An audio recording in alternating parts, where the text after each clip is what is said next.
La pregunta es, ¿cómo es posible caer en la tolerancia de este tipo de cosas? Es como una locura. Pero de eso se trata la tolerancia. La tolerancia es acostumbrarnos a lo que está mal sin que nos afecte. Y el Señor le dice a esta gente, te acostumbraste a tener este espíritu en tu casa y ya no te afecta.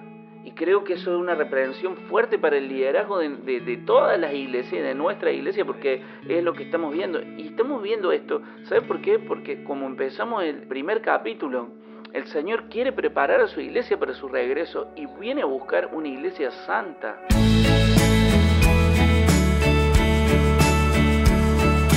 Bienvenidos, bienvenidas a una nueva edición de este podcast. Hoy capítulo número 5 nos toca. ¿Cómo estás, Guille? ¿Cómo andás? Estamos ya casi a la mitad de esta serie, o un poquito más ya. Un poquito más, sí. Pero estamos en la mitad de las iglesias. Hoy es como el centro. ¿Cómo andan? ¿Cómo están todos? Bienvenidos, bienvenidas. Qué lindo es poder estar una vez más junto con ustedes. Yo, como siempre, te pido que te pongas cómodo, cómoda ahí del otro lado, si es que lo podés hacer. Porque viste que hay mucha gente que por ahí o está viajando o laburando. Claro, yo escuché el podcast la semana pasada, iba en el auto y vos dijiste traigan el anotador y dije se me va a complicar un poco. Perdón, si vas manejando, obviamente no. Subí el volumen nada más. Hubo preguntas en este podcast, Guille. Un abrazo a los chicos que están ahí en la casa de Cristian, de Paloma. El Hugo también estuvo ahí. Cristal. Exacto, que estuvieron escuchando la prédica el domingo y que seguramente van a escuchar este podcast. Déjenme decirle que no se las vamos a contestar así como puntualmente. Ahora pregunta 1, pregunta 2, porque mandaron varias preguntas, que me gusta que manden preguntas, sino que a lo largo de este podcast vamos a ir charlando de eso. Todo lo que preguntaron tiene que ver con el desarrollo del podcast de hoy. Así que gracias por estar en el espíritu también. Vamos a arrancar. Bienvenidas, bienvenidos a este nuevo capítulo. ¿Y qué presentación de Jesús a esta iglesia? ¿Cómo se presenta a través de el que tiene los ojos como llama de fuego y los pies como bronce pulido? Como muy bien lo vimos el domingo y hablamos acerca de este nombre, de estas características. Hoy no lo vamos a tocar mucho porque queremos profundizar en otras cosas, pero qué impresionante. Claro, Él se presenta de esta manera porque Él es el juez de la iglesia y Él necesitaba decirle a estas personas: yo estoy viendo esto y voy a hacer esto.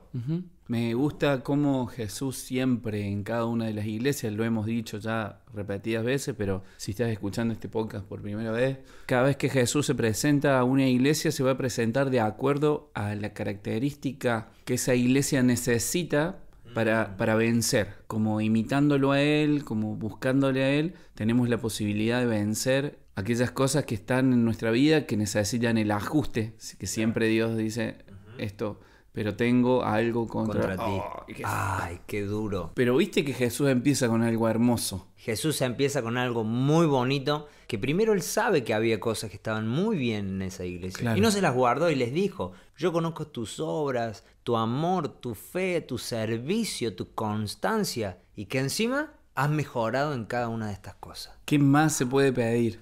Amén. ¿Qué más se puede pedir que Jesús te reconozca por tu fe, por tu amor, por tu constancia, por tu servicio? Y que te diga después que no solamente que lo haces bien, sino que lo haces mejor que antes. Yo la verdad que quisiera ser como esta iglesia, mira negro, reconocida por el amor, reconocida por la fe, reconocida por el servicio, reconocida por la constancia o la perseverancia, y no como algo que alguna vez tuve. ¿Viste como le dice a Éfeso, le dice: qué duro. Tengo contra ti que has abandonado tu primer amor. O sea, las primeras cosas, y dice, vuelve a las primeras cosas. A esta iglesia no. Se había potenciado todo esto. Todo lo que la iglesia tenía se había potenciado. Mira, hoy me junté con mis discípulos de oración, les digo. Y pensaba cómo empecé mi vida pastoral. Les contaba un poco. Y yo era pastor antes de ser pastor. Porque los dones no se ejercen cuando tenés un título. Claro. Los dones se empiezan a ejercer antes, siempre antes. Y les contaba que muchas veces salía a orar por la gente enferma, que le predicaba a las personas que no conocían a Jesús, que recibía gente en casa para servirles, que entregaba todo lo que tenía y hacía muchas cosas, pero qué lindo que el Señor hoy pueda mirarme, y eso es lo que deseo de todo corazón, que Él pueda mirarme y decirme, Guille, no solamente eso lo hacía, sino que lo seguía haciendo Y mejoró. y lo haces mejor que antes. Yo creo que Dios si nos mira y nos ve que hemos crecido en nuestro amor para con las personas, en nuestra fe en cuanto a la obra de Dios, en nuestro servicio a la gente, a la iglesia, si Dios nos mira y nos dice, seguís siendo perseverante y sos más perseverante que antes. Yo creo que cuando el Señor te dice una cosa así, se te caen las medias. Ahora vos sabés, Guille, que me surgió una duda a mí cuando estaba preparando esto y pensaba, esta afirmación, te lo quiero preguntar a vos, ¿qué crees vos que el Señor le hace y que estamos hablando y que es hermoso lo que dijiste? ¿Crees que era para toda la iglesia de Teatira o solo para el remanente? Porque como bien vimos, esta iglesia había personas que no se habían dejado llenar la cabeza ni influenciado por este espíritu de Jezabel para nada. Ya vamos a entrar ahí, pero sí. Bien, ¿qué crees vos? ¿Que era para toda la iglesia o solo para este remanente? Mira, cuando el Señor mira una iglesia, la mira toda, no mira partes. Y esto es lo hermoso y lo terrible. El Señor nos mira como un cuerpo, como una comunidad entera, como un cuerpo entero.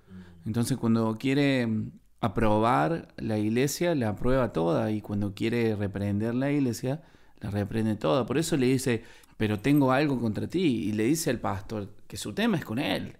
Y si bien son algunos los que hacen estas cosas, pero influyen toda la comunidad. Igual que esto, tal vez era este remanente el que vivía, el que estaba haciendo crecer su amor, su fe, su perseverancia, su servicio.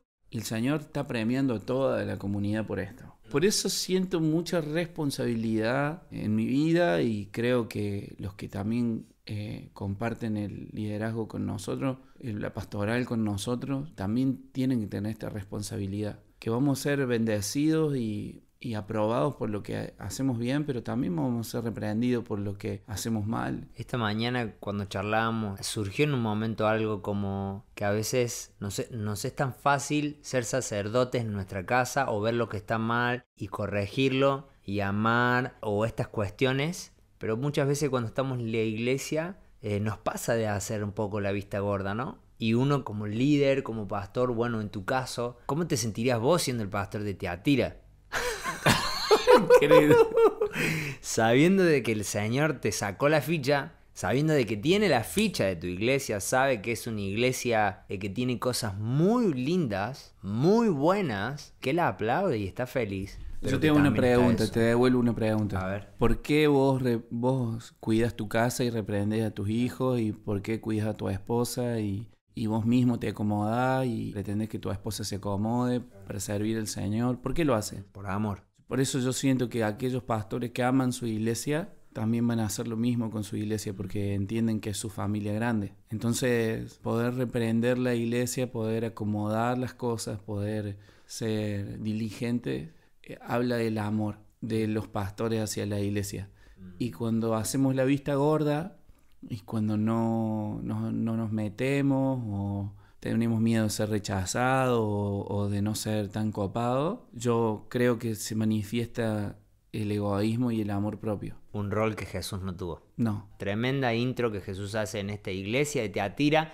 Pero claro, hay un problema muy grande, ¿no? Y que es este espíritu de Jezabel que estaba operando muy fuerte en la iglesia. Y hoy día hablábamos muchas cosas que queremos compartirla hoy con ustedes ahí del otro lado. Háblanos más, Guille, acerca de esta Jezabel. Oh, Jezabel, qué mujer. El espíritu de Jezabel es un espíritu que opera a nivel de autoridad. Eso nos preguntaban los chicos y metiéndonos en el tema, hablando de qué es el espíritu de Jezabel o qué es o quién es esta Jezabel. Vos, negro, decías en la prédica, podría haber sido la esposa de alguno de los líderes de la iglesia. Tremendo, se me ponía toda la... Es una posibilidad. Sí, es posibilidad. O puede ser una mujer que haya sido diaconisa de la iglesia. Pero bueno, ella dice así de sí misma que era profetisa de la iglesia. Entonces es una mujer que estaba en autoridad. Ejercía el don profético entre comillas, ¿no? Sí.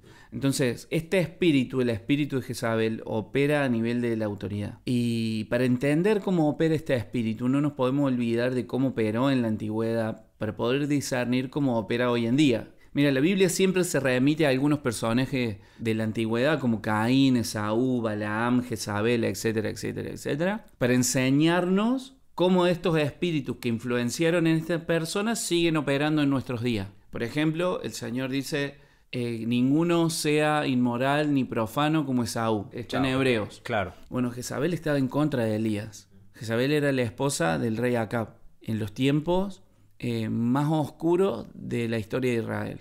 En los tiempos más oscuros de la historia de Israel. Acab fue un rey oscuro, lleno de idolatría, brujería, hechicería, sacerdotes de dioses falsos. Estaba todo alrededor de esta mujer que operaba en contra de Israel. Mientras que Elías, estamos hablando de Elías, o sea, el profeta del Antiguo Testamento. Sí.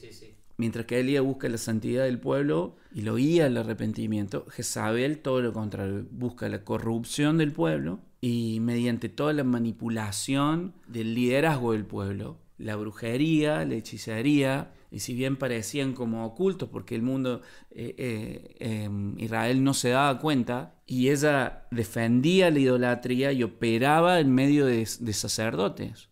O sea, viste que ella tenía sacerdotes a su alrededor. Sí. ¿Quiénes son los sacerdotes? Sacerdotes son personas que tienden puentes con los demonios. Así de sencillo. Estos sacerdotes de Baal y los sacerdotes de Acera eran sacerdotes que tendían puentes con estos demonios. Abren puertas a otros espíritus inmundos que... Abren puertas a los espíritus inmundos. Por eso también cuando el Señor reprende a esta iglesia, le habla acerca de ella y sus hijos. Muy fuerte eso. Nunca un espíritu de Jezabel opera solo. Siempre opera con hijos o sacerdotes. Esto es algo común. ¿Dónde opera esto? En el liderazgo. Siempre opera en la cabeza, va a la cabeza. Era tan poderosa la seducción de esta mujer y su sensualidad que el pueblo no se daba cuenta que estaba sumergido en su más oscura idolatría. Lo sumergió en el mundo de la idolatría sin que se dieran cuenta y hacía que el mundo exterior, o sea, los otros pueblos, vivir como vivían los otros pueblos, fuera normal para Israel. Ahora, este espíritu siempre está en contra de toda imagen de autoridad de Dios. Y si bien era la esposa de Acab, cuando vos lees, no lo amaba, lo usaba para su fin. Jezabel odia, de hecho, mata a los profetas del Señor. Si vos lees la historia, ella mata a todos los profetas del Señor. Por eso Elías llega un momento que se siente solo y le dice al Señor, he quedado solo de todos los profetas. Recordá que Elías pertenecía a la escuela profética que había empezado Samuel. Y era una escuela profética que tenía su sede en Gilgal y no había quedado ninguno. Esta mujer se había encargado de matarlos. Sí, había un remanente que había quedado y que el Señor le hace ver a Elías, mira, hay un remanente profético que no se postró ni a Baal ni a Acera, así que levántate y dale. Yo lo veo como opera hoy, es un espíritu que opera en contra de toda voz profética que hable acerca de arrepentimiento y de volver a Dios. Qué impresionante eso, ¿no? Mira, ¿cómo nos damos cuenta cuál es este espíritu? Sencillo. Odia la reprensión, no le gusta que nadie le diga nada, odia el corazón profético porque su más profundo deseo es corromper al pueblo de Dios, opera en niveles de liderazgo y no en las bases, porque sabe que si la cabeza se corrompe o parte de la cabeza se corrompe, todo el cuerpo se corrompe y opera con rebeldía frente a la autoridad del Señor. Y esto se disfraza, como dice el texto, como verdades más profundas. Es como si quisieran poner un conocimiento superior, ya sea filosófico o místico también, que nos aparta de la obediencia sencilla al Evangelio. Sus obras las podemos identificar en nuestros días con la mezcla de lo santo y lo profano. Y creo que había también un toque de misticismo en sus prácticas, de esto hablábamos. Sí, esta mañana hablábamos un poco de esto y decíamos, claro, los profetas, pensábamos esto con Guille, los profetas recibían revelación de parte de Dios y la comunicaban al pueblo. Nos imaginábamos cómo esta mujer tranquilamente puede haber dicho, entre comillas, ¿no? Estoy recibiendo verdades más profundas. Sí. Estoy recibiendo que en realidad el amor de Dios va más allá y abarca más cosas, como esto que decías vos recién. El amor de Dios nos permite que esto pueda estar, convivir. Y una de las cosas que se me venía a mí cuando la palabra habla de que mi pueblo perece por falta de conocimiento, cómo este espíritu operaba desde el liderazgo y ejercía sobre estas personas que no tenían una fe segura en el Señor. Es más, que su fe era quizás, como habla el apóstol Pablo, era una leche materna. Y esta mujer los daba vuelta y los lograba conquistar. Y este misticismo que ella sembraba en sus palabras, porque como dijiste vos recién, no era crudamente, ¿no?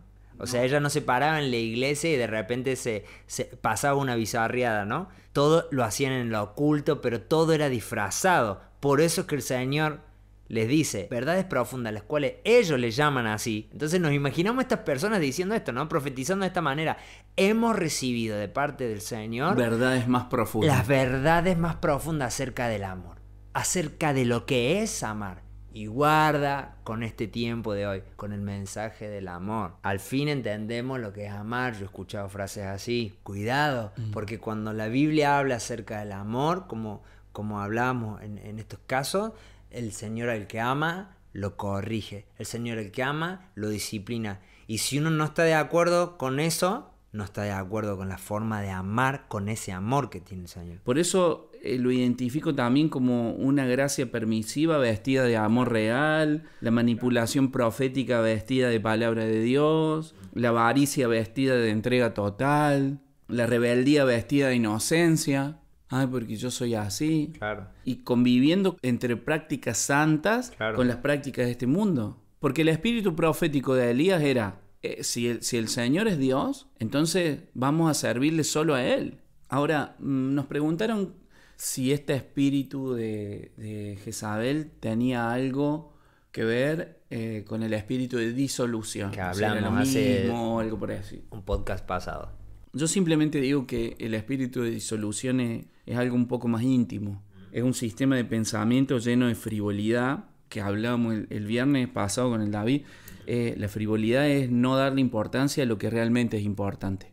La disolución diluye en el mandamiento del Señor y apaga en el espíritu, haciendo que la vida del creyente parezca la vida de cualquiera del mundo, nada más que su única diferencia es lo que hace en el fin de semana. Así opera el espíritu de disolución. Si vos me preguntás si hay alguna similitud entre el espíritu de Jezabel y esta disolución, yo creo que Jezabel usa la disolución. Sí, yo pienso lo mismo, esta idea de que vos dijiste de que Jezabel tiene siempre sus hijos, sus sacerdotes, y estos tienden puentes. Creo que entre uno de los tantos espíritus que atraviesan esos puentes es el de disolución. También pensábamos un poquito acerca de la tolerancia, ¿no? Esta palabra que Jesús usa... Negro, estuviste fuerte ahí. Se me fue la mano, me parece.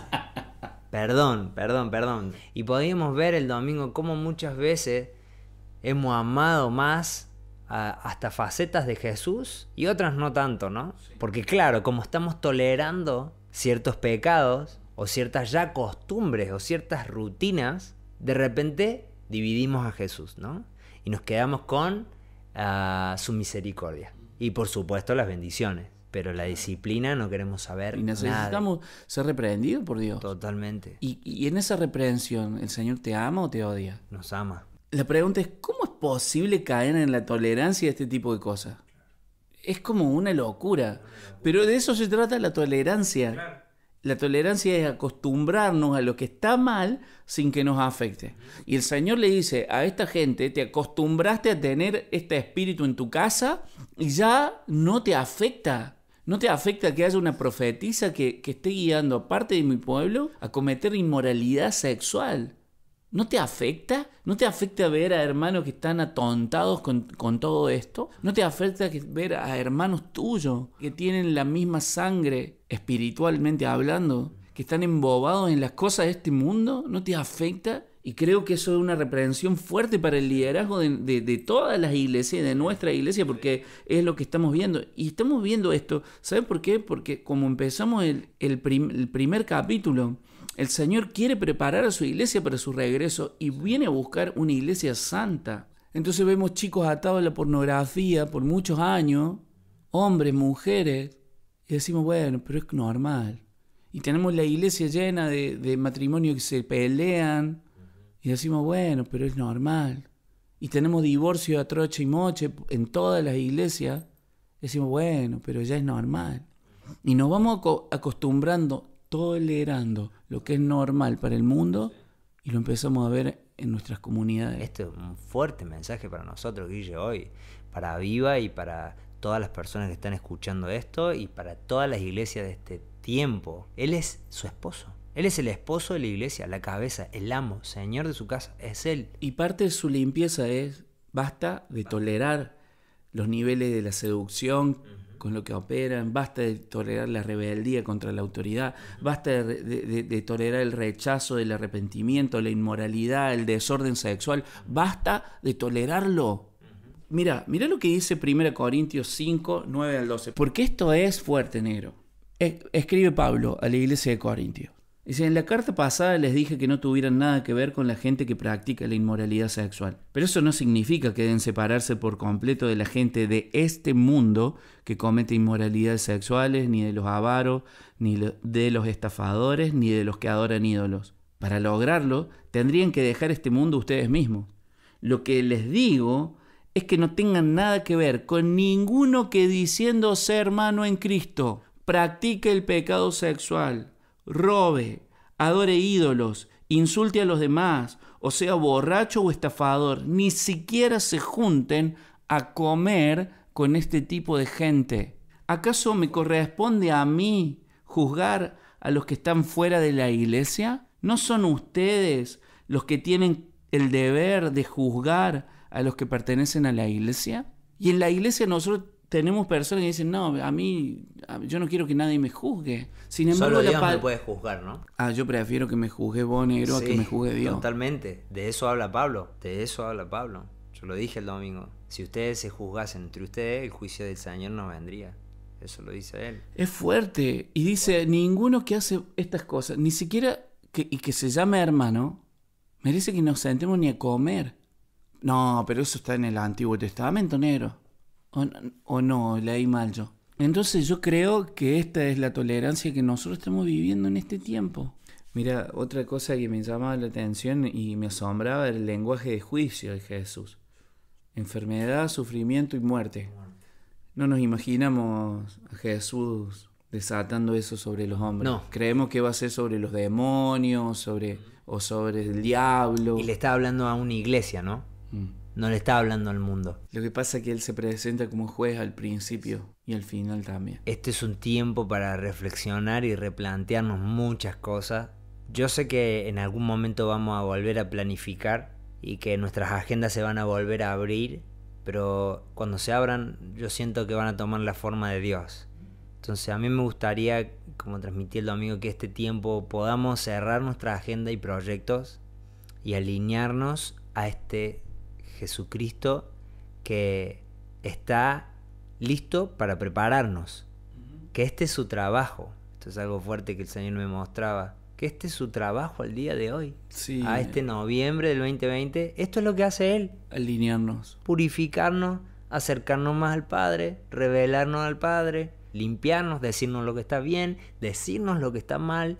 Es su trabajo. ¿Te acordás, negro, cuando empezamos la cuarentena y el Señor nos dio toda esta serie de avivamiento? Una de las cosas que hablábamos es que el avivamiento empieza por el arrepentimiento de la iglesia. Me acordaba estos días, Yo estos días estuve sintiendo en mi corazón, acordándome de esa serie de principio de año, que todavía no había pasado nada de esto. No. Y hablábamos de avivamiento. Pensaba internamente, este es el tiempo, este es el comienzo, así se empieza. Así se empieza. Bueno, cuando el Señor nos corrige, está demostrando su amor y está demostrando que algo hermoso viene. Exacto, y esto tiene que ver con las recompensas tremendas que el Señor da acá. El Señor no se guarda nada, ¿no? Qué hermoso. Nada. ¿Vos te das cuenta que el Padre le dio, Él está dispuesto a darlo. ¿Te das cuenta de que no se guarda nada para Él? Esto es maravilloso, entender que Jesús va a compartir su liderazgo con nosotros su gobierno, su reino, que a Él le pertenece, porque a Él le fue dado, y lo va a compartir con los vencedores, los que salgan vencedores, el que salga victorioso, el que siga haciendo estas cosas hasta el final, dice la palabra. Dice, yo le daré poder sobre las naciones. Pero claro, porque eso le pertenece a Él. Y dice, y Él las gobernará con bastón de hierro. ¿Quién? ¿Vos? ¿Yo? ¿Estoy capacitado para gobernar las naciones? Quiero hacer esta observación. Fíjate en esto. Mira, muchas veces el Señor habla del gobierno de las naciones y habla de que los santos gobernarán las naciones junto con Él. ¿Sí? Apocalipsis 24 dice, después vi tronos, unos tronos, y los que estaban sentados en ellos habían recibido el poder para juzgar. Y se está refiriendo a personas. 1 Corintios 6:2, el apóstol Pablo, dando por entendido que ellos ya lo sabían, dice, ¿acaso no saben ustedes que el pueblo santo ha de juzgar al mundo? Y si ustedes han de juzgar al mundo, ¿cómo no son capaces de juzgar estos asuntos tan pequeños? ¿No saben que incluso a los ángeles habremos de juzgar nosotros? ¿Te das cuenta que vos vas a juzgar a los ángeles? Que los hombres, los hermanos de Jesús, la iglesia va a juzgar a los ángeles. Esto no lo teníamos. El Señor comparte su gobierno con su pueblo, con su iglesia, con los santos, no con todo. Por eso dice, el que salga vencedor, yo lo voy a hacer gobernar junto conmigo. Yo me animo a mí mismo y animo a todos que podamos ser buenos jueces de la iglesia, como Cristo lo es. Y juez es aquel que dicta la ley, que crea las leyes. No. Hay alguien superior que crea las leyes. Ahora, un juez es alguien que observa el camino que el Señor ha diseñado y dice, este es el camino bueno. Y este no es el camino que el Señor observó para nosotros. ¿Se entiende? Volvamos. Ese es un buen juez. Y la palabra de Dios dice, si vos podés hacer esto en la iglesia, en tu vida, en tu casa, vas a poder gobernar las naciones. Me gusta... cada vez que el Señor termina alguno de sus relatos apocalípticos, Él dice, buen siervo fiel.